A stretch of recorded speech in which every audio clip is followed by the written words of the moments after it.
Amen. Ngiyanibingelela egameni elihle lomfelo wethu Jesu Kristu. Amen. Izwi engizolikhipha namhlanje bangcwele lisencwadini ekaDuteronomy 30 evesini lika 19. Lona likhuluma ngalolu hlobo bangcwele lithi ngifakazisa namuhla izulu nomhlaba ngani. Ngibekile phambi kwenu ukuphila ngabeka nokufa. Ngibekile isibusiso ngabeka nesiqalekiso. Khethani ukuphila ukuze uphile wena nenzalo yakho. Umthande uJehova uNkulunkulu wakho, ulilalele izwi lakhe, unamathele kuye. Bangcwele lelizwi engilifundayo namhlanje kuyilizwi lapho uMoses wayethunyiwe wayokhipha abantwana bakwa-Israyeli eGibhite. Siyazi ukuthi uma ebakhipha eGibhite wayebakhipha ebunzimeni obukhulu kakhulu. Sebaphumile eGibhite, endleleni base bayamhlupha uMosi, base bayona ngezinto eziningi njengoba nathi namhlanje sisona. Amen bangcwele.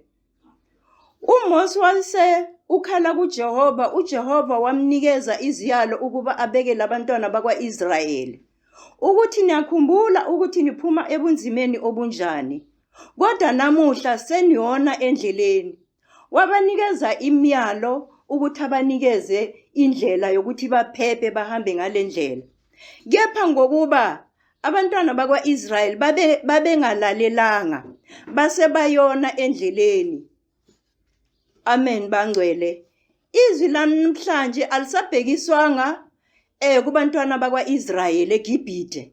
Kudlulile lokho ngoba izwi lenkosi lithi konke kuzodlula kepha kuzosala amazwi kaNkulunkulu. Asalele thina manje siphila kulomhlaba baba uNkulunkulu awudalile. Sihleli kuwona seyithi manje esonayo. Lelizwi namhlanje libhekise kimi elithi ngibeka ukuphila phambi kwakho nokufa. Namhlanje bangcwele uma siphile emhlabeni sibona namhlanje leli gciwane elibhebhetheka kangaka libhekiswe kithi. Kungoba sonile kubaba uNkulunkulu, thina sonke sihlala emhlabeni sonile, akekho ngathi akonanga. Ingakho namhlanje kumele uzikhethele ukuthi kulamazwi abekiwe phambi kwakho ukhetha ukuphila. Kepha uJehova ngoba uyasithanda akaqali ngesiqalekiso, akaqali ngokufa, ubeka ukuphila phambi kwethu. Uthi khethani ukuphila khona unizophila nina nabantwana benu. Amen bangcwele. Manje ngoba thina intamo zethu zilikhuni, uthi ke kulezi zinto azibekile phambi kwethu sizozikhethela ukuthi sikhetha ini. Kule ncwadi ekhulumisana nami nawe usesekhaya siyabona bangcwele namhlanje ukuthi emhlabeni kunjani. Siyabuzana, izikolo zivaliwe, inkonzo zivaliwe ngenxa yobubi bethu, amashopu avaliwe ngenxa yobubi bethu. Ngizothi yini sisahlele emakhaya ngenxa yobubi bethu esibenzile? Kwenzakala kanjani kuze kuvalwe izikolo, kuvalwe inkonzo lapho kufanele sikhuleke khona simdumise ubaba uNkulunkulu? Kungoba sone phakathi endlini kaJehova. Ingakho ubaba uNkulunkulu uthena bheka wathi ngcono ngivale konke. Amen. Namhlanje sithola abantwana bethu sibase ezikolweni ukuthi bayokuthatha ikusasa, bafunde bahlakaniphe. Kepha kukhona phakathi kwabo abaphethe lezikhwama ezinezibhamu phakathi, zinemimese phakathi, zinezikere phakathi, ukuyokhipha imiphefumulo enganacala ezikolweni kulabo abafuna impilo yakusasa enhle. Amen bangcwele. Nasenkonzweni kanjalo. Ithi ngikutshele ukuthi manje uJehova uthini kithi, ukhulumisana nathi uthini. Ngiyazi ukuthi enkonzweni manje banengi abahlele ekhaya abomile, bomela ukuya enkonzweni bathi ngabe sesiyahlangana, sikhona ukuhlabelela, sikhona ukwenza konke ngoNkulunkulu. Kepha kunjalo wena mntwana kaNkulunkulu usesekhaya njengezizwi lika Isaya elithi zivalelene endlini, sihlele endlini, ungabi nokubalabala endlini. Uma ngabe bowuya enkonzweni, wazi okuyela enkonzweni uyothatha ini, uyokuthatha lokuphila. uJehova athi khethana ukuphila, uzophila namhlanje usazivalela endlini. Amen bangcwele. Izwi lenkosi ithi ngutshele ngapha khona la kuDeuteronomy 11.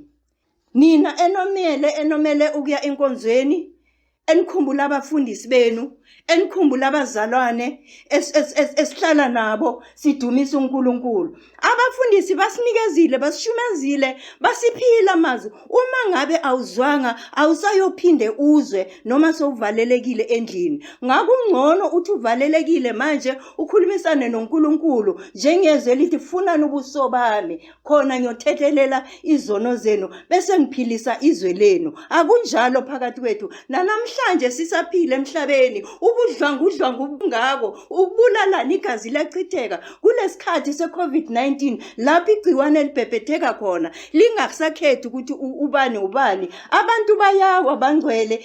Namhlanje ngicela ukuthi kuwe usalimamele lelizwi uthi Jehova kuwe khetha ukuphila. Khetha ukuphila ukuze uphile wena nenzalo yakho, ukuze manje uhlale unamathele. Inkinga yethu yodwa ukuthi siyalizwa izwi likaJehova, kepha ukuhlala kulo sinamathele, siyahluleka. Kulezwi likaNkulunkulu usasekhaya, ngithi ubaba uNkulunkulu avule izindlebe, ukhethe manje ukuthi ukhetha ini. Ithi ilizwi lenkosi wena omile ukuyoya enkonzweni ukuthi uyofuna izwi lenkosi. Jehova uthi izwi lenkosi alikho ezulwini. Ngokuba lo myalo engikuyala ngawo namuhla awulukhuni kuwe, awukude.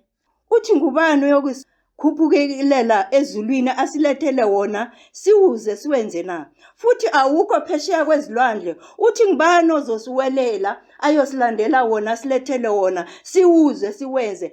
Cha, izwi lisemlonyeni wakho nasenhliziyweni yakho ukuthi ulizwe bese uyalenza. Akukho kunye, usavalelekile endlini. Ngicela ukuthi manje ulizwe lelizwi esishumayela ngalo abafundisi abasipha lona imihla namalanga kumabona kude boma-radio. Uma ngabe wena lamazwi angahlali kuwe, ungafisi ukuthi makuvulwe inkonzo ngoba usazophuma unjalo uye enkonzweni. Zilolonge endlini yakho, uthathe lelizwi lokuphila bese uyaphila, uphilise noseceleni kwakho. Ithi ngisazogcina, kunamakhosi omhlaba asibekele, amakhosi aphethe umhlaba asinikeze nayo imigomo athi sichelelane, bese sigeza izandla, bese siyasanitizer, bese sifaka izifonyo ukuze siphephe kulesifo esikhona seCovid-19.